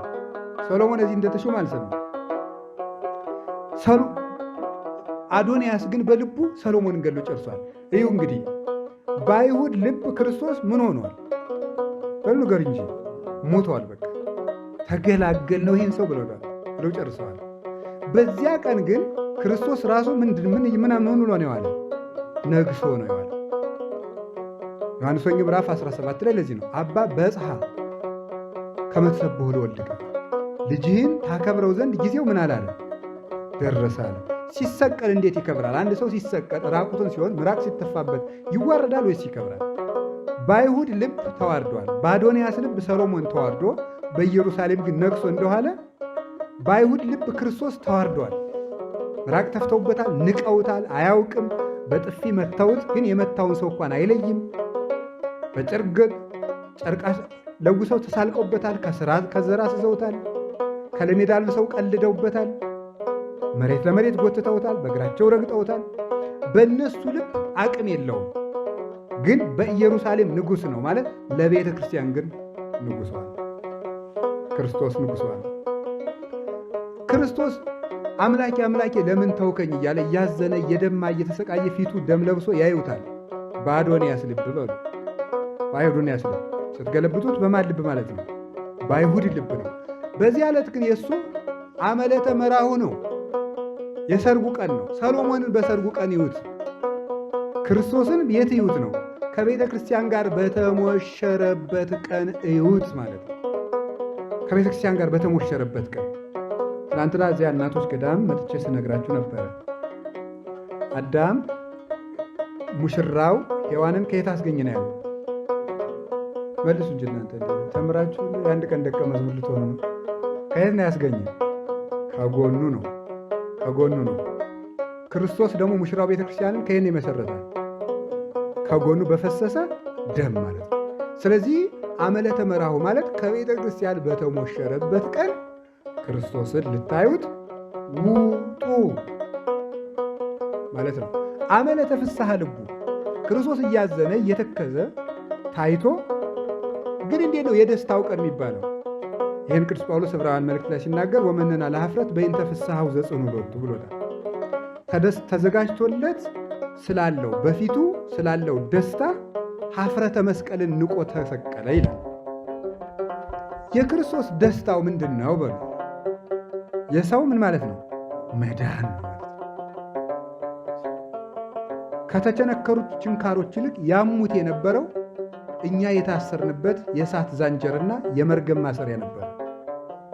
ያ ተበጥሶ ሲያየው ደስ ይለው ነበረ እና ከዚያ በኋላ እኮ ተመልከቱ፣ ሁሉንም ጨረሰና ቤተክርስቲያንን መስርቶ ሲጨርስ መጨረሻ ላይ ምንድን ነው ያለው? ወይቤ ተፈጸመ። በቃ አሁን በቃ፣ የእነሱ መከራ አበቃ፣ የኔም ደስታ ተፈጸመ ብሎ ደስ አለው። የቤተክርስቲያን ደስታ ፈጸመ። ከዚህ የተነሳ ምን ተባለ? ሰሎሞንን እዛ ምን ሁሉት ዘውድ ደፍቶ እዩት። ሰሎሞን ዘውድ ደፍቶ፣ የሰላም አምላክ ክርስቶስ ደግሞ የምን ዘውድ ደፍቶ? የሾህ አክሊል ደፍቶ ልታዩት ወደ ኢየሩሳሌም ውጡ ማለት ነው። ያ ክርስቶስ እንግዲህ ልብ ብላችሁ ስሙ። ያ ክርስቶስ በተዘጋ ቤት ውስጥ ገባና አሁን ሰሞኑን ንጉሥነቱን በደንብ ገለጠ። ዓርብ በሾህ አክሊል ዋለ። መዓልትን ሌሊትን በማፈራረቅ ሥልጣኑን ገለጠ። ማታ ደግሞ ወሰበረ ውሃተ ብርድ ወቀጥቀጠ መናስክተ ዘሐፂን፣ የብረቱን መዝጊያ ሰብሮ የብረቱን ሰንሰለት ሰባብሮ ማለት ሥልጣን አጋንንትን ሰብሮ ድል ነስቶ ነፍሳትን በርብሮ አወጣቸው። ሲኦልም በረብራት ነፍሳትን አወጣ። ጌትነቱን ያን ጊዜ ገለጠ። እሁድ ደግሞ ሞትን ድል አድርጎ በመነሳት ከመቃብር በላይ የሆነ ስልጣኑን አስረዳ። በተዘጋ ቤት ውስጥ ገባና ደግሞ ንጉስነቱን አሁንም ገለጠ። ከዚያ ዛሬ ይቀር ነበረ። በዚህ ሰሞን ክርስቶስ አመተንሳ አንሳ ኩሎ ሙታን ተነስቶ ሙታንን ሁሉ አነሳ። ቅዱስ ያሬድ በዛሬው ቃል እግዚአብሔር የሚናገረው በተነሳ ጊዜ ሙታንን አነሳ። ክርስቶስ ሰሞኑን ሙት ሲቀሰቅስ ነው የሰነበተ ከትንሣኤ እስከ ዛሬ ድረስ። ሰው ሞተ የሚባለው ተስፋ መቁረጥ አንድ ሞት ነው። ክደት አንድ ሞት ነው። ሞት ራሱ አንድ ሞት ነው። ኃጢአትም አንድ ሞት ነው። ስለዚህ ተስፋ የቆረጡ በጣም ብዙ ሰዎችን ነው ሰሞኑን የወደቀ ልባቸውን ሲያነሳ ነበር። እንደምታውቁት የኤማውስ መንገደኞች ሌላ ጊዜ እንማራቸዋለን። እነሱን ልብ አንስቷል። ተስፋ ቆርጠው ወደ ኤማውስ ሲኮበልሉ የማርያም መግደላዊት ጨርሳ ሽቱ ልትቀባ ሄደች እንጂ እሷ ይነሳል የሚል ሀሳብ የላት። እንደውም መጀመሪያ እኮ አትንኪኛ፣ ሌላ ጊዜ እኮ ነክተዋለች። ታስታውሳላችሁ? አትንኪ ብሏታል። ገና አላረኩም አትንኪ ብሏታል። ኋላ ግን ደግሞ እግሩን አቅፋ ሰገደችለት፣ ሴቶችም ሰገዱለት ይላል። ለምንድነው መጀመሪያ አትንኪኝ አላት? ተጠራጥራለች። አትክልተኛ እያደረገች ይነሳል የሚለው ተስፋዋን ስለተወች ነው። ያን ስታምን ተነስቷል ብለሽ ንገሪያቸው ብሎ ትንሣኤው ከተረዳት በኋላ ሌላ ጊዜ ደግሞ መልሳ አቅፋዋለች። ስለዚህ የማርያም መግደላዊትን ልብ አንስቷል ክርስቶስ። የሐዋርያትን ልብ አንስቷል። ፈርተው ከአንድ ቤት ተዘገው በይንተ ፍርሃቶሙ ለአይሁድ ነው የሚለው። አይሁድን ፈርተው በአንድ ቤት ዘግተው ተቀምጠው ሳለ እዚያ ገብቶ ነው ሰላም ለኩልክሙ ያለ። አሁን የወደቀውን የሐዋርያትን ልብ አነሳ። ከዛስ ምን አደረገ? የቶማስን ልብ አነሳ። የቶማስን ልብ ቶማስ ተጠራጥሮ ነበረ። ለምን? ትውልዱ ከሰዱቃውያን ወገን ስለሆነ፣ ሰዱቃውያን ደግሞ ትንሣኤ ሙታን የለም ስለሚሉ በዚህ ምክንያት ተጠራጥሮ ነበረ። አሁን ምን አደረገለት? በተዘጋ ቤት ሲገባ ምንነቱን ነገረው፣ ንጉስነቱን ነገረው። በተዘጋ ቤት ሲገባ እጆቹን በመዳሰስ ደግሞ ምኑን ነገረው? አቤት ሰው መሆኑን ነገረው። አሁን ቶማስም ፈጣሪዬ፣ እንደገና ደግሞ ያን ጊዜ በዳዊት አፍ ሆነ ተቸነከርኩ ያልከው እግዚእ ወአምላኬ ምን ማለት ነው? በተዘጋ ቤት የገባኸው አምላኬ በሉ እንጂ በሉ፣ አምላኬ በሉ። እጆቼን ቸነከሩኝ ብለህ በዳዊት አፍ የተናገርከው ደግሞ ምን ነህ አለው? እግዚእ ንጉሴ ነህ አለው። አሁን ንጉስነቱን ጌትነቱን ገለጠ። አሁን ከዚህ በኋላ ክርስቶስ የቀረው ነገር የለም። ቤተ ክርስቲያን የተመሰረተችው በማን መሰረት ላይ ነው? በሐዋርያት መሰረት ላይ ነው። አሁን የሐዋርያት ልቡና በትንሣኤው ተስተካክሏል። ክርስቶስ መጥቶ ሰውን ታድጎ ትንሣኤን መስርቶ በኩረ ትንሣኤ ሆኖ ለቤተ ክርስቲያን ትንሣኤን ሰጥቶ መሄድ ነው። የትንሣኤው ተስፋ ይህን ሳምንት ገና አልተስተካከልም ነበር። አስተካክሎ ስለጨረሰ ግብረ ዘወሀብከኒ ፈጸምኩ። በቃ ተስፋ ሰጥቼ ተስፋ አንስቼ በተስፋ መስርቼ ቤተክርስቲያን መስርቼ እንዲሄድ ልከኸኛል ወደዚህ ዓለም። ስለዚህ ቅዱስ ያሬድ ጌታ ሐሙስ ማታ የጸለየውን ዮሐንስ ወንጌል ሳበና ለእሑድ አደረገው። ያ ያደረገበት ምክንያት ምንድን ነው? የትንሣኤው ኃይል የተፈጸመው እሑድ ስለነበረ እና ዛሬ የወደቀ ልብ ተነስቶ የተፈጸመበት ቀን ነው። ከዚህ በኋላ ይህን ሊቃውንቱ ምኑ ላይ ይናገራሉ? ይኸውላችሁ በሳምንቱ እሑድ ተዘግቶ ሳለ ለቶማስ ምኑ ሰጠው ነው ያልኳል? ምን ገለጠለት? ምን የገለጠው? ንጉስነቱን፣ ፈጣሪነቱ ወይም ትንሣኤውን ገለጠለት። ይቺ ሁለተኛይቱ እሑድ በቤተ ክርስቲያን ሁል ጊዜ የሚያደርጋት መግቦት ምሳሌ ናት። የሳምንቱ እሑድ በተዘጋ ቤት መግባቱ እንደገና ደግሞ መዳሰሱ ቁርባን ነው። በተዘጋ ቤት ገብቶ መዳሰሱ ደግሞ እንቆርበዋለን፣ ግን ጌትነቱን አንመረምረውም። በዓይነ ሥጋ አናየው። በተዘጋ ቤት ነው የገባ ማለት ግን ይዳሰሳል፣ ግን በተዘጋ ቤት የገባ ነው። ስውር ነው፣ ግን እንቆርበዋለን። ይቺ የሳምንቷ እሑድ ከዚያ በኋላ ነይ ሀቤነ ሰንበተ ክርስቲያን ሰናይት በኩሉ መዋዕል፣ በኩረ በዓላት የምትሆይ መልካም የምትሆኝ ሰንበተ ክርስቲያን በየሳምንቱ ሁልጊዜ ቶሎ ቶሎ ነይ ያላት ቅዱስ ያሬድ ለዚህ ነው። ቅዱስ አትናቴዎስን በቅዳሴው እንዲሁ ብሏታል። በየሳምንቱ ነይ ያላት ይህን ነው። አሁን እንግዲህ ክርስቶስን እኛ የምናየው መቼ ነው? ቶማስ በዳግም ትንሣኤ አየው።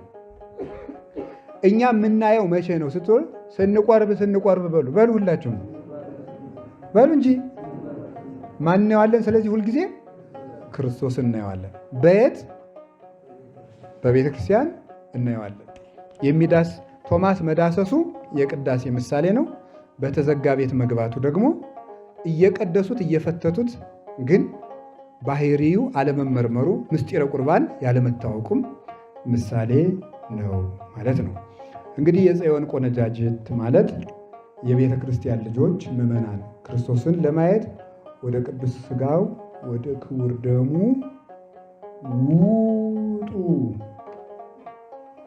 ውጡ። ከምን ውጡ? ከምን የምንወጣው? ከኃጢአት፣ ከተንኮል፣ ከሌላውም ነገር ወጥታችሁ ወደዚህ ደግሞ ምንድን ነው አብአኒ ንጉሥ ተጽርሑ ግቡ። ባለፈው ነግሬያችኋለሁ። ንስሐ በዚህ ጉዳይ ግን ሌላ ጊዜ ረጅም ሰዓት ወስደን እንማማርበታለን። ንስሐ ምን አለ ይባላል? አንድ ሰው ተናገር አይደል? ንስሐ ምን አለ ነው የሚባለው? ገባ። በጣም ነው የሚገርመኝ ይሄ ነገር። ንስሐ ገባ። ምክንያቱም ኃጢአት ከእግዚአብሔር ምን ማለት ስለሆነ ነው? መውጣት ስለሆነ ማለት ነው። መውጣት ስለሆነ ገባ የሚባለው ለዚህ ነው። የማቴዎስ ወንጌል ምዕራፍ 25 ላይ ሁለቱን መልካም ባሪያዎች ምንድን ነው ያለው? ወደ ጌታ ደስታ ምን በል ነው ያለው? በውስተ ፍስሐሁ ለግዚእከ ነው። እና መቁረብ፣ መጸለይ፣ መጾም፣ በጎ ስነ ምግባራት ወደ እግዚአብሔር መግባት ናቸው። ከዚህ የተረፉት ነገሮች ግን መውጣት ናቸው። እና ውጡ የተባለ ከዚያ ወጣችሁ ወደዚህ ግቡ ነው። አንድ ደግሞ ወደ ተራራው አቅኑ ነው። ቤተክርስቲያን ንዑ ንርግ ውስተ ደብረ እግዚአብሔር፣ ወደ እግዚአብሔር ተራራ እንውጣ ይላል ኢሳይያስ ምዕራፍ 2 ላይ ሲናገር። እግዚአብሔር ተራራው ቤተክርስቲያን ናት። ማቅናት ነው። ማቅናት ህሊናን ከፍ ማድረግ። አልሉ አልባቢክሙ ላዕለ ይኩን ህሊናክሙ አእምሮ ሀበ ዘትቀውሙ በሰማይ ያሉ ልብክሙ ተብሎ የተነገረን ይሄ ነው። ህሊናችሁን ከፍ ከፍ አድርጉት፣ ልቡናችሁ በሰማይ ይኑር፣ ሰማያዊ ነገር አስቡበት ያለ ነው። ይሄንን ለማድረግ ካላችሁበት ነገር ውጡ እና በዚህ ሰሞን ትንሣኤን አከበረ የሚባለው ከልማድ የወጣ ሰው ነው። በታሰረበት ልማድ የታሰረ ሰው ትንሣኤን አከበርኩ ማለት አይችልም። ከሆነ ልማዳችን መውጣት አለብን። ማቀድ አለባችሁ። እንዲሁም ልንገራችሁ፣ በሐዲስ ኪዳን ትክክለኛው አዲስ ዓመታችን መቼ ይመስላችኋል? ትንሣኤ ነው። ይሄ ሳምንት እንደው የማይዶት ዕለት ሳንነጋገር ቀረን እንጂ የማይዶት ዕለት ተገናኝተን ቢሆን እኔ ነበር መናገር የነበረብኝ። የማይዶት ማለት ምን ማለት ነው? መሻገር ነው አይደል? በዚህ ሳምንት ይሄንን ተንኮሌን እተዋለሁ፣ ከዚህ በኋላ ይሄ ቢያንስ ይችን እቀንሳለሁ ብሎ ያልተሻገረ ሰው ትንሣኤን አከበርኩ ማለት አይቻልም። በእውነቱ ማለት ነው። የቀናት መለዋወጥ ታሞ ለተኛ ሰው ለውጥ እንደሌለው ማለት ነው። ፀሐይን ወጥቶ ለማይሞቃት ሰው ሰኞ ማክሰኞ እየተባሉ መቆጠራቸው ጥቅም እንደሌለው፣ ፀሐይ ጽድቅ ኢየሱስ ክርስቶስን ያላገኘ ሰው ቀናት መለዋወጣቸው፣ በዓላት መከበራቸው ለውጥ የለው። መለወጥ መውጣት ይገባል። ቢያንስ በአንድ በዓል አንድ ችግራችን መተው አለብን። በአንድ በዓል የትንሣኤ ለፍላፊነቴን ከተውኩ የሐምሌ አቦ ደግሞ ቢያንስ ዘዋሪነቴን፣ የፍልሰታ ፋሲካ ደግሞ ሐሜተኛነት፣ እንደው እንደዚህ እያልን የሆነ ነገር መቀነስ አለብን እንጂ ዝም ብሎ ተሸክሞ በዓል ማለት ሴርሞኒ አይደለም። ሴርሞኒ ማለት ተሰብስቦ የሆነ ነገር ማለት አሁን በዓሉ ሁሉ ሴርሞኒ ነው። ይሄ በቃ ትንሣኤ፣ ልደት፣ ቅዳሴ ራሱ አሁን ሴርሞኒ ሆኗል። የሆነ ተሰብስቦ በቃ የሆነ እንዲሁ በእውነት ልቤ ያለውን አንደበቴ አይገልጽልኝም። ለእናንተ የምናገርበት የሆነ ነገር አቅም ሲያጥረኝ ይታየኛል። ቤተ ክርስቲያን ላይ መሄድ እግዚአብሔርን መፍራት ሳይሆን የሆነ ነገር ፈጽሞ መውላድ። ዛሬ በትንሣኤው እንዴት የቤቴ እውላለሁ አይነት ነገር ብርሃነ ገፈን ወዲህ ቤት እያለ ጨለማ ልብሶን እንደሚለው እንዴት አድርጎ ነው የሚልክልህ ጌታዬ? ለዚያ የተዘጋጀ ልብ የለውም። ብርሃነ ክድብ ጧፍ ማብራት እኮ አይደለም፣ ልብን ማብራት ነው እኮ ክርስትና። አይምሮን ለክርስቶስ መክፈት ነው። ተንሳይኩ አርህ ወለወልድ ሆይ ይሄ ነው ማለት ሰሎሞን የሚለው።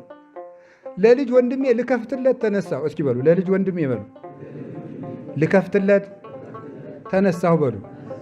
አዎ ይሄ ነው አሊዝ ሰሎሞን ምዕራፍ 5 ላይ ያለው ልጅ ወንድሜ የተባለ ምንድን ነው? ክርስቶስ ነው። ለሱ ልብን ለመክፈት መሄድ ነው እንጂ ጧፉን ልኩስ ብርሃነ ከፈኑ ብርሃኑ ወረደ እኮ ታየኝ። አይ እና እንደዚያ ነው አላችሁ እንዴ? እግዚአብሔር ከሁላችን ጋር ይሁን እና ብርሃኑ እንዲልክልን የተዘጋጀል። በተለይ እውነቴን ነው ባለ በዘመናችሁ ሁሉ ቅንነት ይኖራችሁ። ቅንነት ትልቅ ሀብት ነው። አለማጣመም ማለት ነው እና አለመጣመም። ቅን ለመሆን ምን ዋጋ የምትከፍልበት ነገር አለ? ከዝሙት ለመውጣት ስጋህ ዋጋ ያስከፍልሃል። አያስከፍልም? ያስከፍልሃል። አስጨንቆ ይዛሃል። ቢያንስ እንኳን ነው። ቅን ለመሆን ግን ምን የሚከፈል ነገር አለ? ደግ ለመሆን እንዲሁም መልካሙን ለማሰብ እና ቁጭ ብለው ወግ የሚያጣምሙ የሚዶልቱ ሰዎች ትክክል አይደለም። አላችሁ እንዴ? እና ቅን ህሊና ይኖራችሁ። በጣም ደግ የሆነ በቃ የተሰበረ ልብ፣ አለመዋሸት፣ ለሰው ክፉ አለመምከር፣ በጠላት ውድቀት አለመደሰት፣ እንደዚህ ያለ ነገሮችን ሊኖረን ይገባል። ያ ነው ልባችን ተከፈተ ክርስቶስም ገባ የሚባለው። ካልሆነ አንኳኩቶ ምን ይላል? ተነስቼ ለወለ ልጅ ወንድሜ ልከፍትለት ተነስተዋል። አሰስክዎ የረከብክዎ ጸጓይክዎ የተሰጦኒ ፈለግኩት አላገኘሁትም፣ ጠራሁት አልመለስልኝ፣ ረክቡን ይማቅብት ወፈቅኡን ይርሰየ እየፈቀዱ ወደ አጋንንት ግንባራችን እያሉ ይጥላሉ ማለት ነው።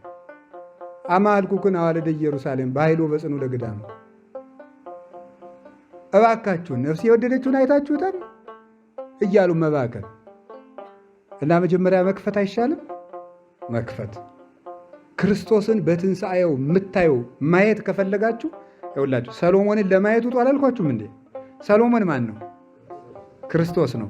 ታዲያ እንደዚያ ቅዱስ ዳዊት ምን አለ? መዝሙር 10 ላይ ወርኅትሰ ትርእዮ ገጾ ነው። ቅን ህሊና የእግዚአብሔርን ፊቱን ታየዋለች ብሏል። ቅን ህሊና ያለው ሰው ነው እግዚአብሔር የሚያየው። ክርስቶስን የሚያየው ለዚህ። አሁን የቶማስን ኃጢአት ለምንድን ነው ክርስቶስ ታግሶ የገለጠለት? ቶማስ ክፉ ሰው አልነበረም፣ ግን ከቤተሰቡ ያመጣው ልማድ ፈተነው። ክርስቶስ ደግሞ ባለማወቅ የያዝናቸውን ነገሮች ወደ ማወቅ በማምጣት ያጠራቸዋል። ዝም ብሎ አይፈርድም። እንድናውቅ እንዲለቀን ይሰራል እንጂ ተተንኩሎ አይደለም። እንደ አይሁድ ተተንኩሎ አይደለም አላምንም ያለው። በደካማነታችን የመጣብንን ነገር ክርስቶስ እያጠራልን ይሄዳል። ተንኮለኛ ለመሆናችን ግን ክርስቶስ አንድም ስራ ሊሰራልን አይችልም። ተንኮለኛ ለሆነ ሰው እና እንግዲህ ክርስቶስን ለማየት ውጡ በሉ እስቲ እና የመድኃኔዓለምን ፊቱን ለማየት ያብቃል። ፊቱን የሚያየው ሰው በቂም ያልጠቆረ ልብ ያለው ሰው፣ በተንኮል ያልጠቆረ ልብ ያለው የማይመጻደቅ ሰው፣ ቢያንስ ንስሐ የሚገባ ሰው፣ የእምነት ልብ ያለው ሰው፣ እንደዚህ ያለው ሰው ክርስቶስን ሊያየው ይችላል። ዓላማችንም ክርስቶስን ማየት ነው፣ ሌላ የለም። ከዚያ በኋላ ክርስቶስን ካየን በኋላ እናቴ ምን የሚጎልብን ነገር አለ? ብናየው ፊቱን ቢያሳየን አንድ ቀን የኋላ ነፍስ ጥግብ ነው የምትለው። ቅዱስ አግናጢዮስ ምን እንዳለ ታውቃል? ጌታዬ ኢየሱስ ክርስቶስ ፍቅርህን ስጠኝና ሌላ ጸጋ ይቅርብኝ ብሏል። አንተን የምወድበት ፍቅር ስጠኝና ሌላ አትስጠኝ፣ በቃ እሱ ይበቃኛል ብሏል። ጸጋ ማለት የክርስቶስ ፍቅር ነው። ክርስቶስን መውደድ በልቡ ያደረሰው ሌላ ምን ያደርግለታል? እንደዚህ ያለ ሰው ነው ከቅዱስ ዳዊት ጋር ወጸግብ በርየ ስብሐቲከ ብሎ መዘመር የሚችል። የጌትነትን ክብር በማየት ልቤ ይጠግባል እና ክርስቶስ ረሃብን ይከላል፣ ኃይልን ወያረተወን ከመ ኃየል ለእገሬ ያለውም ይህንን ነው። እግሮችን እንደ ብሖር የሚያበረታቸው እሱ ነው የሚለው። ደስ እንዲለን የሚያደርገው ክርስቶስ ነው እና በዚህ ሰሞን ክርስቶስን እንድናይ ቤታችን እንዝጋ ማለት ራሳችንን እንሰብስብ ነው። እርግጥ ነው በሕማማቱ በጣም ስትለፉ ነው የሰነበታችሁ። ሰው ግን ከትንሣኤ በኋላ ክርስትናን በደንብ አድርጎ ምን ያደርገዋል? ይተዋል። ክርስቶስን ሳያይ ይቀራል። መልሶ ወደ ረዶ እግዚአብሔር ያሳያችሁ። ያን ሁሉ ለፍታችሁ መከራችሁን እንደ መንኮራኩር ስትሰግዱ ሰንታችሁ በሰኞ ወደ ቂሟ ወደ ተንኮሏ እዛ ክርስቶስን የለፋንለትን ክርስቶስ ሳናየው ቤታችን የለፋንለትን አምላክ ሳናየው ቤታችን እና ነጭ ወፍ በእስራኤል ላይ ጥላውን ጥሎባቸው ሄደ ያለ እኮ ቅዱስ ዮሐንስ አፈወርቅ ለዚህ በቃ ጥላውን ጥሎባቸው አለፈ። ጥሎን እንዳያልፍ ፊቱን እንድናይ በትንሣኤ ሰሞን ከልቤ በጣም ብዙ አባቶች እኔ በመጽሐፍ ያሉ ብቻ አይደለም እንዲሁ ትልልቅ አበውም ሲመክሩኝ እግዚአብሔርን የማግኛ ትክክለኛው ጊዜ በዓለ ሃምሳ ነው የሚሉት።